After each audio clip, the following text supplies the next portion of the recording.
જય સ્વામિનારાયણ. ગામડું ગામ હોય, તમે જોજો ઘણી જગ્યાએ આવું બનતું હોય. 2-3 હરિભગત હોય અને 50-60 લાખનું મંદિર કરે. મંદિર ન કરવાય એવું નથી, આપણે મંદિરના વિરોધી નથી, ઉત્સવ સમયના વિરોધી નથી, પણ બધું વિવેકથી થાય એ શોભે અને એ ધર્મનો ઉત્કર્ષ કરે. 2-3 સત્સંગ હોય ગામમાં તો એને 50-60 લાખના મંદિરની જરૂર નથી. આલિશાન મંદિરની છે જરૂર? એને નાનકડું હરિભજે એવડું મંદિર થઈ જાય, બહુ થઈ ગયું. 10 લાખનું કરો અને 40 લાખ વધ્યા એ ગામના ઉત્કર્ષમાં વાપરો. કેટલી વિધવાઓ ભૂખી રહી જાય છે, કેટલા ગરીબો ભૂખ્યા રહી જાય છે, કેટલા પશુઓને પાણીની સમસ્યા છે, આખા ગામને પાણીની સમસ્યા છે, સ્કૂલમાં વિદ્યાર્થીઓને ભણવાનું છાપરું નથી. આ ઉત્કર્ષમાં એના 40 લાખ વપરાય તો સંજોગને ઓળખીને, દેશકાળને ઓળખીને દાન કર્યું છે. આપણે તો પછી મંદિર કરી દીધું, ભલે જેટલાનું થાય તો એ દાન કરતા પેલું દાન વધારે શ્રેષ્ઠ છે. એક આખા ગામને હા ગમતે જમાડી દો અને 5 લાખનો ખર્ચ આવે ને તમે કહો હોશે મેં 5 લાખમાં આખું ગામ જમાડી દીધું, બરાબર છે.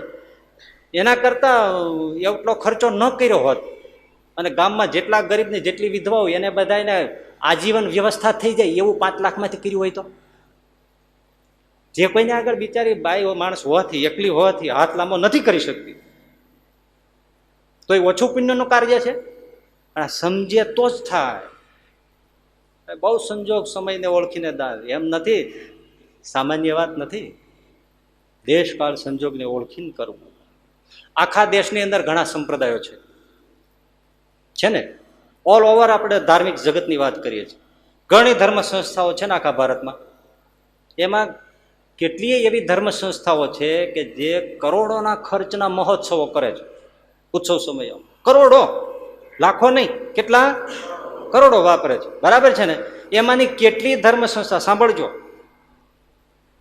આ વાતો તમારે સાંભળવાની જેવી નથી, પણ જે ધર્મ સંસ્થાઓ ચલાવતા હોય ને એને આ સાંભળવા જેવી છે. તો એવી કેટલીય ધર્મ સંસ્થાઓ છે કે જે સ્કૂલ કોલેજો ચલાવે છે, શાળાઓ ચલાવે છે, પ્રાથમિક શાળાઓ, માધ્યમિક શાળાઓ ચલાવે છે. આમ કરોડોના ઉત્સવ કરે છે, પણ પોતે જે સ્કૂલો ચલાવે છે એવી ઘણી સંસ્થાઓ, ધર્મ સંસ્થાઓ છે. એ સ્કૂલો ચલાવે છે એમાં શિક્ષકોનું શોષણ કરે છે. ચોપડે 10,000 લખાવે, પગાર 5,000 આપે. આ ક્યાંનો ન્યાય છે? આ ક્યાંની ધાર્મિકતા છે? એને ચૂસવા, એના કરતા તમે મહોત્સવ કરો, એમાં 50 લાખ ઓછા વાપરો ને, ઓછો શો કરજો. હેલિકોપ્ટર ના મંગાવતા ફૂલ વર્ષા કરવા માટે, સીધી વાત છે. એના કરતા જે તમારા જ છે, એને બિચારાને બાલ પરિવાર છે, બચ્ચા પરિવાર છે, એ તમારે ત્યાં 10, 15, 20 વર્ષથી નોકરી કરે છે, એને સરખો પગાર આપો ને. એને શું કામ કાપી નાખો છો? એ તમારા ડ્રાઈવરને સારો પગાર આપો, તમારે રસોઈ કરો રસોઈયાને સારો પગાર આપો, નોકર ચાકર છે એ બધાને સારો પગાર. એને કસીને આપો છો. આપવો જોઈએ એનાથી પણ અડધો આપો છો. એને દાન આપો, એને મદદ કરો. એ શ્રેષ્ઠ સંજોગને ઓળખીને કરેલું કાર્ય છે. પણ નહીં કરે, તમે જુઓ, કારણ કે ત્યાં દાનવીરનું ટાઇટલ નથી લાગતું. અખબારમાં ફોટો કોણ આપે? એની કોણ પ્રશંસા કરે સમાજમાં કે ડ્રાઈવરને સારો પગાર આપે છે, શિક્ષકોને સારો પગાર આપે છે, એમ કોણ કહેવાનું છે? જ્યાં એને પોતાનું પેલું સારું દેખાય ત્યાં ખર્ચો કરે છે.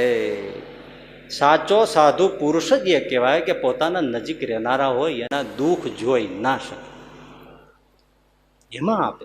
લ્યો, વાપરો. તમે બિચારા, તમારે બાલ બચ્ચા છે, પરિવાર છે, ભૂખ્યા રહી જતા હો, વ્યવહાર હોય, વરાવા પરણાવા હોય, છોકરા છોકરીઓને, એના છોકરાઓને ભણાવવા હોય, તેની કોલેજની સ્કૂલની ફી ભરવી, આ તે કઈ ઓછું છે? લ્યો, તમે તમારી રીતે જેટલું યોગ્ય હોય એ લ્યો, પ્રેમથી લ્યો, મૂંઝાવો નહીં. કારણ કે ઉત્સવોમાં તમે જ્યાં ત્યાં કરોડો વાપરો જ છો, દાન ધર્મ કરો છો, એમાંય તમે કરોડો લાખો વાપરો જ છો. આને પહેલા આપવું જોઈએ, પણ ચૂક થઈ જાય છે જો. કારણ કે ત્યાં એને કોઈ પ્રશંસા મળતી નથી.